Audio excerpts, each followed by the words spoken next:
BMCVTC channel Hindi channel में आप सभी का बहुत बहुत स्वागत है। इस वीडियो को देखने के बाद आप लोगों के लिए इसके डिस्क्रिप्शन बॉक्स में कुछ आसान से प्रश्न दिए गए हैं जो कि इस वीडियो से संबंधित है। उन्हें हल करने का प्रयास ज़रूर कीजिए और फिर वीडियो देखने के बाद उसमें एक छोटा सा डिस्क्रिप्शन बॉक्स में छोटा सा गूगल फॉर्म भी है, उसे ज़रूर भरें। अपने सुझाव अपनी राय को उसमें ज़रूर भरें ताकि हम वीडियो को और इम्प्रूव कर सकें। और अंत में इस चैनल को अगर आपने सब्सक्राइब नहीं किया है तो ज़रूर सब्सक्राइब कीजिए ताकि आपको नए नए आने वाले वीडियो की सूचना मिलती रहे।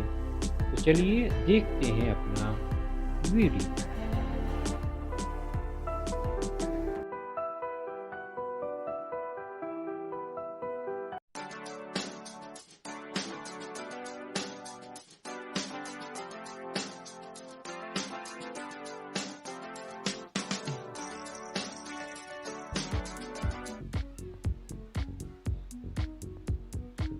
तो बच्चों, आज की कक्षा छठी कक्षा में हमारा विषय है गणित। गणित विषय के अंतर्गत हमारा आज का जो पाठ है वह है आपके पाठ्य पुस्तक से पाठ क्रमांक 10वां और उस पाठ का नाम है इक्वेशन पार्ट 1 अर्थात समीकरण भाग पहला, जो कि यह पाठ आपके गणित के पाठ्य पुस्तक में विभाग दूसरे के अंतर्गत है। विभाग दूसरे का यह पहला पाठ है। तो हमारा टॉपिक है समीकरण, जिसका पहला भाग आज हम देखेंगे। और मैं हूं आपका वर्चुअल मार्गदर्शक Ajay Kumar Maurya, MCGM virtual classroom Dadar से। तो शुरू करें हम अपना टॉपिक।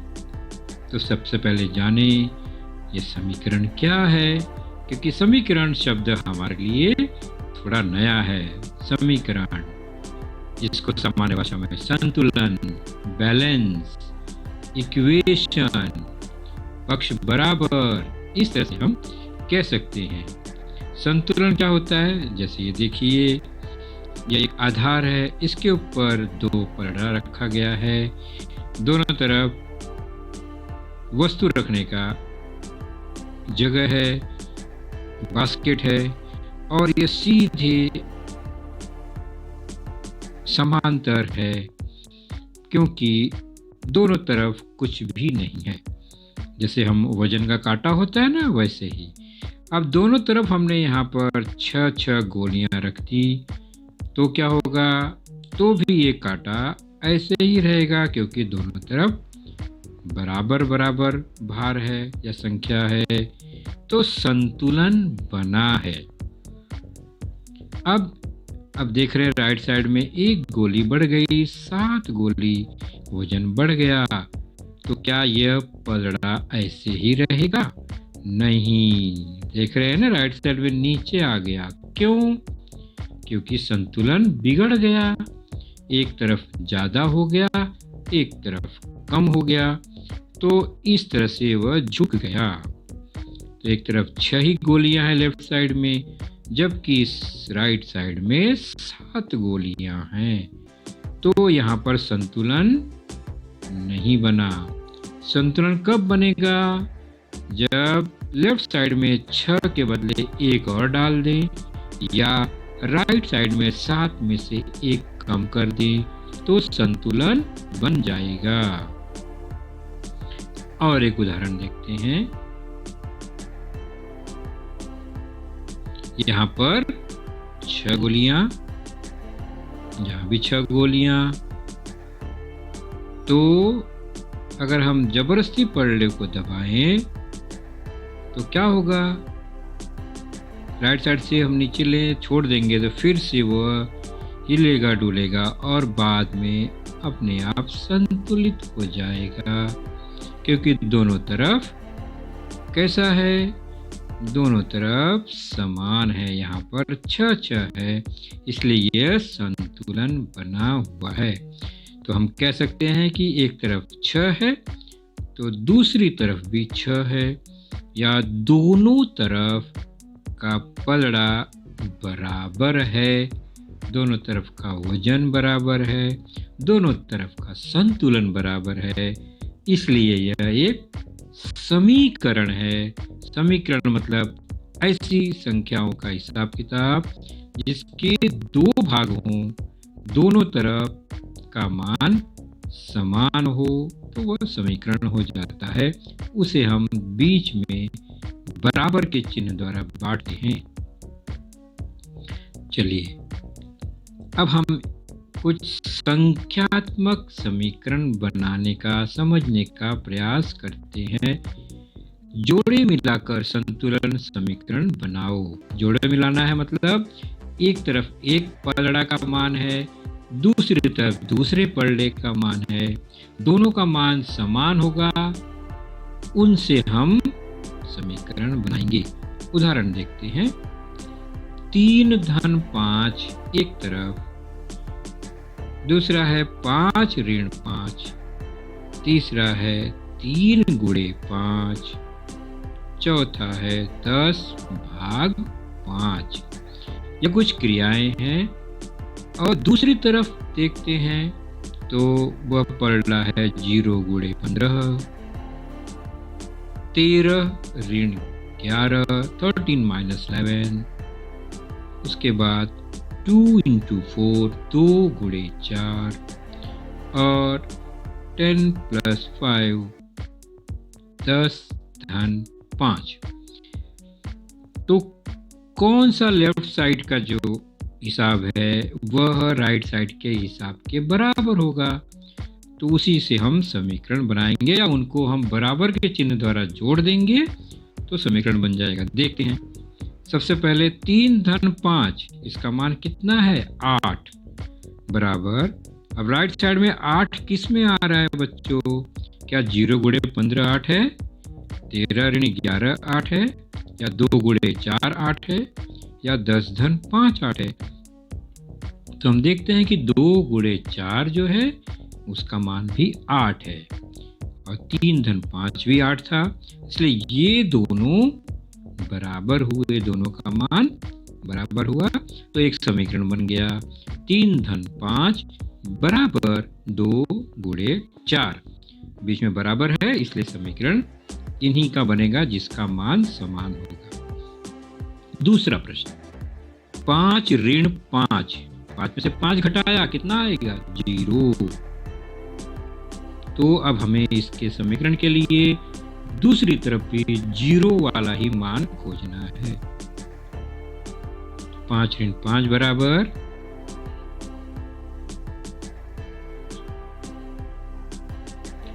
0 गुणे 15।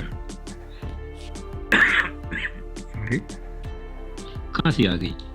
0 गुणे 15 मतलब 15 में 0 से गुणा या 0 में 15 से गुणा। 0 से किसी में भी गुणा करेंगे तो 0 ही आता है। तो 5 ऋण 5 भी 0 लेफ्ट साइड में, और 0 गुणे 15 भी 0 राइट साइड में। दोनों का तरफ का मान 0 आ रहा है, इसलिए यह समीकरण बन गया, संतुलन बन गया। 5 ऋण 5 बराबर 0 गुणे 15।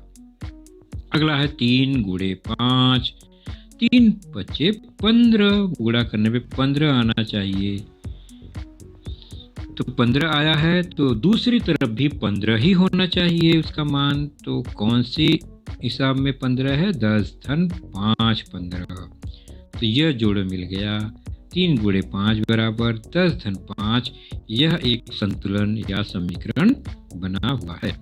और 10 भाग 5 यानी 10 में 5 से भाग देना।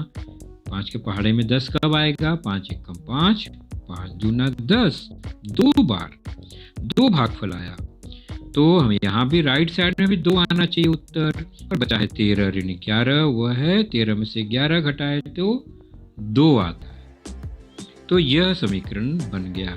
तो हमने समीकरण के मान को चेक करके जोड़े मिला लिया कि लेफ्ट साइड में जो मान है वही राइट साइड में भी उतना ही उत्तर या मान आना चाहिए।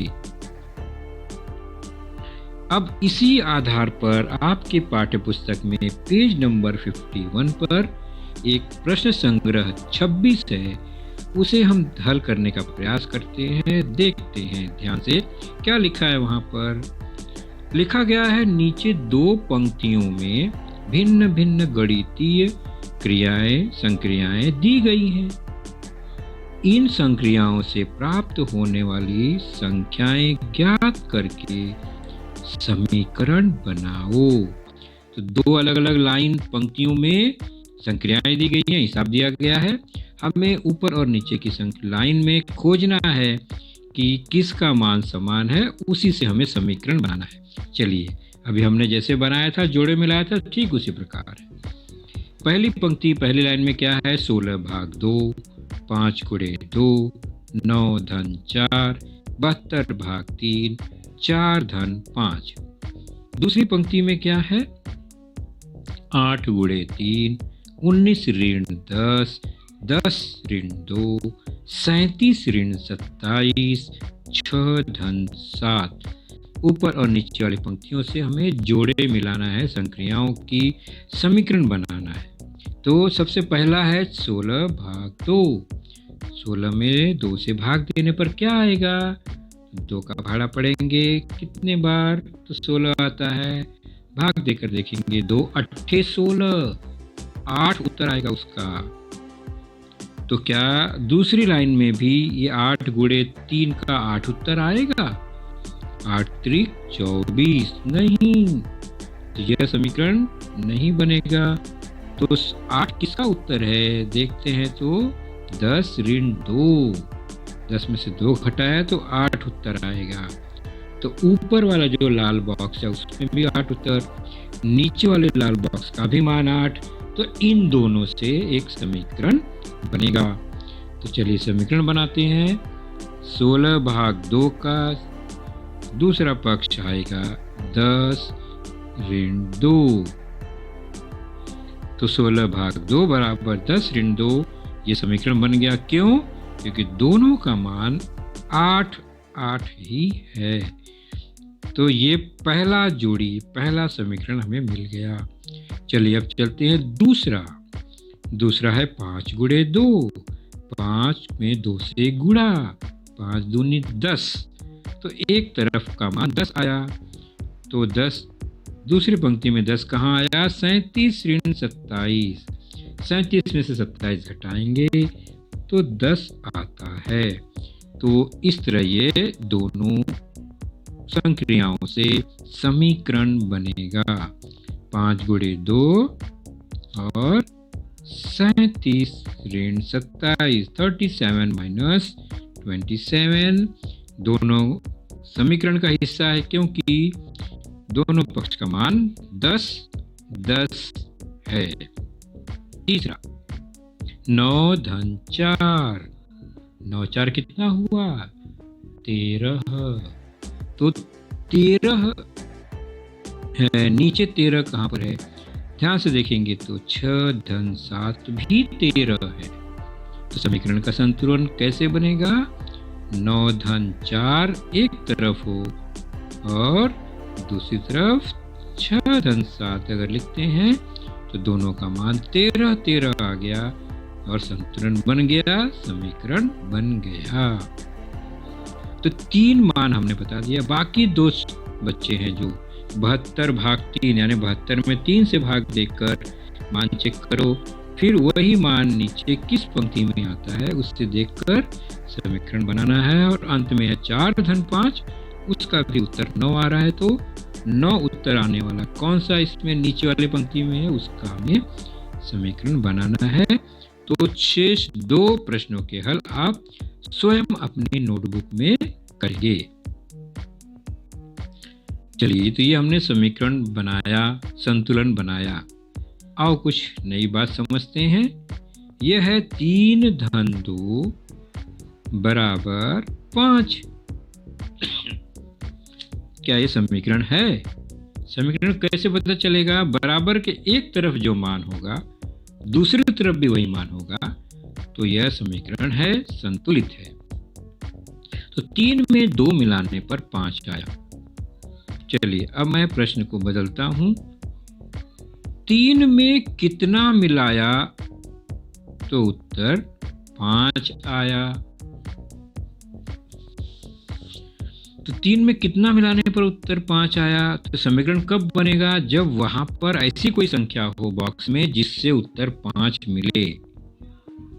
आगे, किस संख्या में 2 मिलाने पर 5 आता है? तो अब दूसरे बॉक्स में क्या आएगा? वही संख्या आनी चाहिए जिसमें 2 जोड़ने पर 5 मिले। तो यहाँ पर हम समीकरण के अंदर कोई संख्या अज्ञात है जो हमें पता नहीं है, उसको हम समीकरण में रखने का प्रयास कर रहे हैं, खोजने का प्रयास कर रहे हैं कि कौन सा उत्तर ऐसा होना चाहिए वहां पर। तो समीकरण में कभी कभी किसी संख्या के लिए अक्षर का उपयोग किया जाता है। यहाँ पर मैंने बॉक्स बना दिया, बॉक्स के बदले हम अक्षर लिखकर भी यह प्रश्न बना सकते हैं।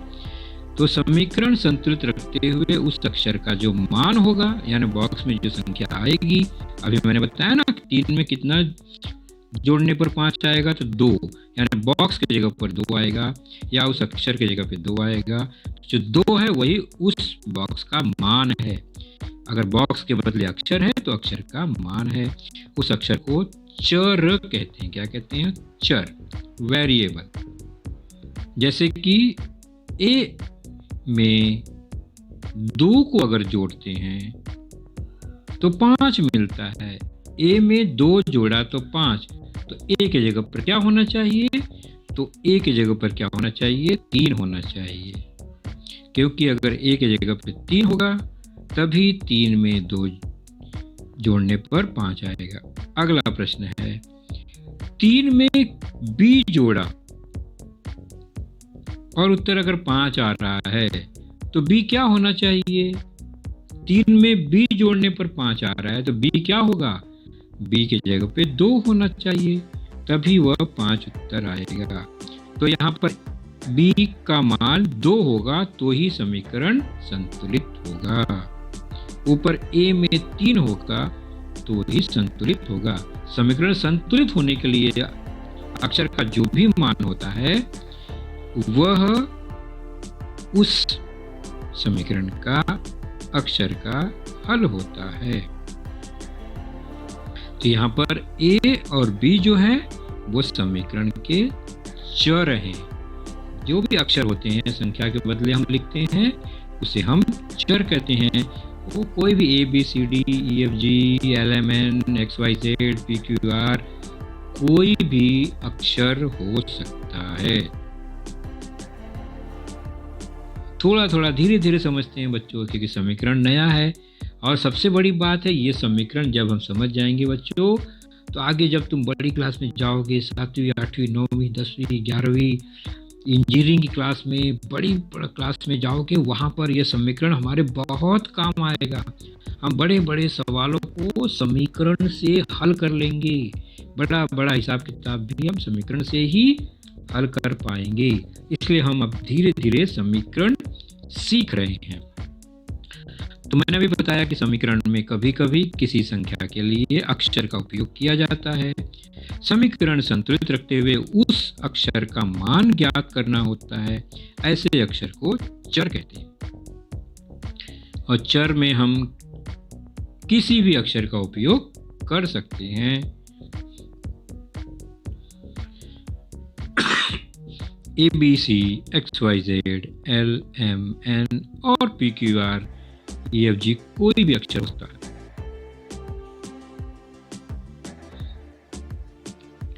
तो चर के बदले, चर जिस संख्या के बदले होता है या चर का मान जो संख्या होती है या जिससे चर के बदले जो संख्या रखने पर समीकरण संतुलित हो जाता है उसे ही समीकरण का हल कहते हैं।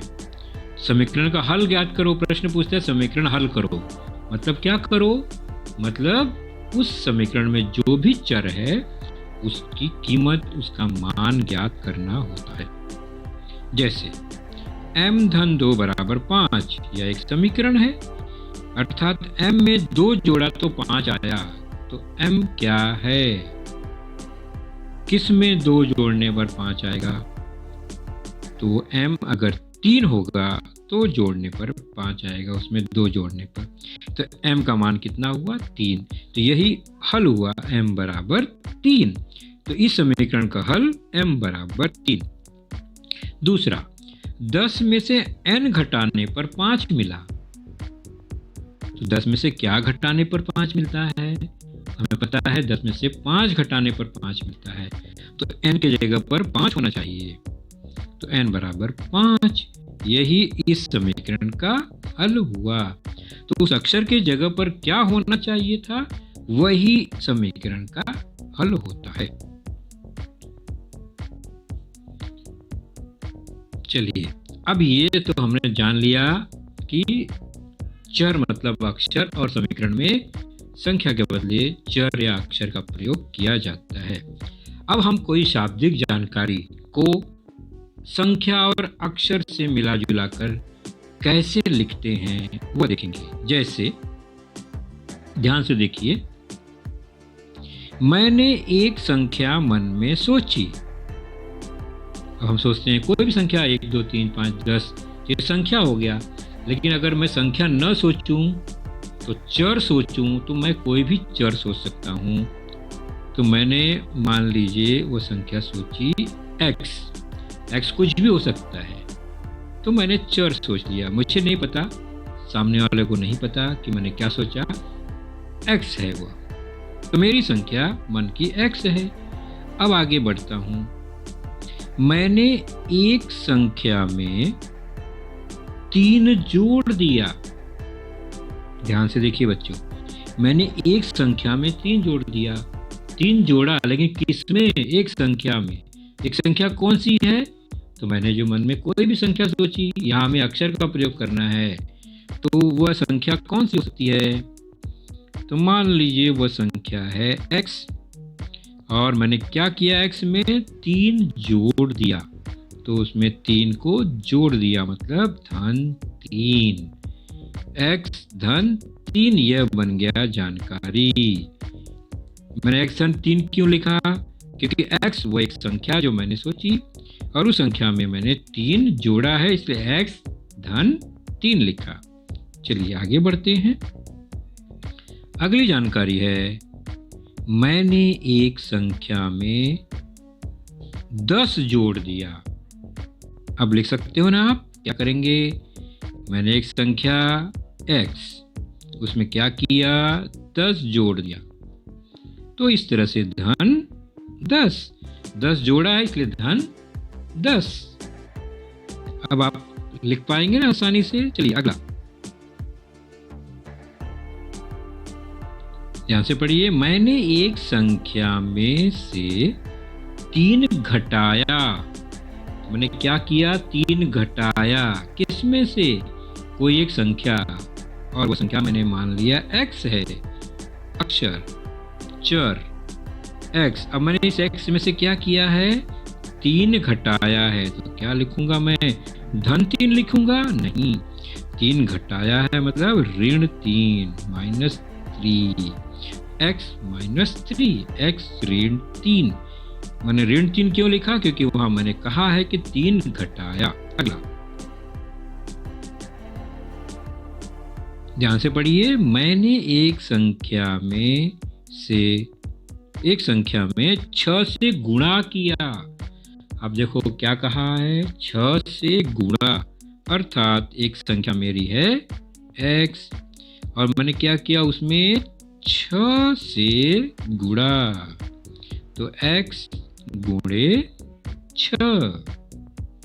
यह हो गया क्रिया, जो कि शब्दों में लिखा गया था, उसको मैंने संक्रिया में लिख दिया x मानकर। तो कोई एक संख्या x, और उसमें मैंने क्या जोड़ा, क्या घटाया, क्या गुणा किया, वो उसके साथ लिखकर संक्रिया पूरी कर दी। तो यहाँ जानकारी में संख्या और अक्षर दोनों का प्रयोग हो गया। चलिए अब देखते हैं, और एक कथन है, एक संख्या में 3 जोड़ने से 5 मिलता है। अब क्या करेंगे, एक संख्या x, 3 जोड़ने, मैं 3 जोड़ दिया। उसके बाद क्या लिखा है, 5 मिलता है, यानी 5 मिला, तो x धन 3 जोड़ने पर 5 मिला बराबर 5 बन गया समीकरण। एक संख्या में 3 जोड़ने पर 5 मिलता है, उसको हम संख्या में लिखेंगे x धन 3 जोड़ने पर बराबर 5, जो मिला बराबर के दूसरी तरफ लिखा जाता है। उत्तर मिल गया बराबर के दूसरी तरफ। और एक देखते हैं उदाहरण, कोशिश कीजिए। एक संख्या में से 3 कम करने पर 5 बचता है। अब कैसे लिखेंगे, एक संख्या x 3 कम किया मतलब 3 घटा दिया, अब घटाने पर क्या बचा, तो उत्तर है 5, तो लिखेंगे बराबर 5, तो बन गया एक समीकरण। एक संख्या में से 3 कम करने पर 5 बचता है, x ऋण 3 बराबर 5। अगला कोशिश कीजिए। एक संख्या में 3 से गुणा करने पर 15 मिला, गुणनफल कितना आया 15, क्या करने पर 3 से गुणा करने पर, किसमें, एक संख्या में, संख्या x, उसमें 3 से गुणा किया तो क्या मिला, x गुणे 3 बराबर 15। अब प्रश्न संग्रह 27 को देखते हैं, पेज नंबर 55 पर आपके पाठ्य पुस्तक में है। ध्यान से देखते हैं कि इस प्रश्न संग्रह में अभी जो जानकारी हमने ली उससे संबंधित कौन से प्रश्न हैं। पहला प्रश्न, निम्नलिखित जानकारियों में अक्षर का उपयोग करना है और लिखना है। ओके, पहला, किसी एक संख्या तथा 3 का योग, योग मतलब जोड़, तो कैसे लिखेंगे, एक संख्या x, उसमें योग किसका है 3 का, तो x धन 3 हो गया उत्तर। Very good. चलिए दूसरा देखते हैं। किसी संख्या में से 11 घटाने पर प्राप्त होने वाला शेष, क्या घटाने पर 11, किसी संख्या हो गया एक x और घटाया उसमें से कितना 11, तो ये हो गया x ऋण 11, शेष कितना बचा है नहीं मालूम, इसलिए हम उस बराबर लिखकर नहीं लिखेंगे। अगर कहता कि शेष 5 है तो बराबर 5 लिखते। अगला प्रश्न, 15 और किसी संख्या का गुणनफल, अर्थात 15 और कोई संख्या है x, उसका गुणनफल, तो गुणा करके लिखा 15 गुणे x। चौथा, किसी संख्या का चौगुना 24 है।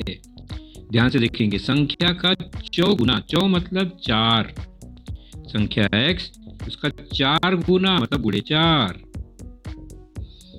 कितना है, गुणा करने पे आया 24, तो बराबर 24, तो x गुणे 4 बराबर 24। यहाँ पर उत्तर 24 मिला, इसलिए पूरा समीकरण लिखा है, बराबर भी लिखा हुआ है।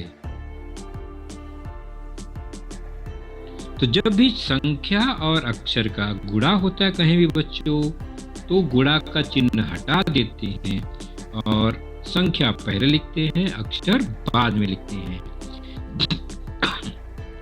जैसे x गुणे 4 है तो 4x लिखा, 15 गुणे x होता तो 15x लिखते, संख्या पहले अक्षर बाद में एक साथ लिखते हैं। 4x का मतलब होता है 4 गुणा x, गुणे का चिन्ह हटा दिया जाता है, तो x का चौगुना को हम 4x लिखेंगे बराबर 24। इस तरह से प्रश्न संग्रह 27 का पहला प्रश्न हमने देखा और समीकरण की शुरुआत हमने देखी। तो बच्चों, आपने देखा आज का लेसन, उसके प्रमुख मुद्दों को ध्यान से बार बार दोबारा देखकर समझने का प्रयास कीजिए, क्योंकि एक बार देखने पर किसी को भी वो पूरा मुद्दा समझ में नहीं आता। तो जैसे ही हम 2 बार 3 बार देखेंगे तो हमें वह समझ में आने लगेगा। और इसके आगे की जानकारी जो होगी बच्चों, वह निश्चित ही हमारे अगले वीडियो में होगी। तो उस वीडियो को देखने के लिए, उसकी सूचना प्राप्त करने के लिए जो नीचे सब्सक्राइब का बटन होता है उसे ज़रूर प्रेस कीजिए और नोटिफिकेशन ऑन रखिए, ताकि जैसे ही हमारा लेसन चैनल पर डाला जाएगा आपको वह तुरंत प्राप्त होगा। तो अपना ख्याल रखिए, सुरक्षित रहिए। Thank you.